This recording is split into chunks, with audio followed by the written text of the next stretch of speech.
Bonjour, je suis Chloé Sabati, je suis étudiante en 5e année de pharmacie à Toulouse et je suis cette année vice-présidente en charge de la lutte contre les inégalités sociales à l'ANEP. Une partie du grand entretien 3.0 réalisé par l'ANEP porte sur les discriminations et les conditions d'études des étudiants en situation de handicap. Une discrimination est un délit qui consiste à traiter défavorablement une personne basée sur 26 critères reconnus par la loi, tels que l'origine ethnique, la religion ou encore le handicap. Bien entendu, ces discriminations affectent profondément le bien-être et la réussite académique des étudiants qui en sont victimes. Concernant le handicap, le Grand Entretien 3.0 présente que 3,96% des étudiants en pharmacie sont en situation de handicap, ce qui est extrêmement faible par rapport aux 15-20% de personnes en situation de handicap dans la population générale.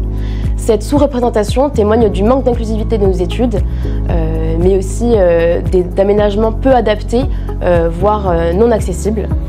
C'est d'ailleurs ce que signalent 34,7% des étudiants en situation de handicap en pharmacie qui disent que leur handicap est peu, voire pas du tout, pris en charge dans leur faculté. D'après la contribution handicap interfilière réalisée sur les conditions d'études des étudiants en santé sur le handicap, seuls 14,4% des étudiants ayant signalé ces discriminations ont réellement vu un changement par la suite.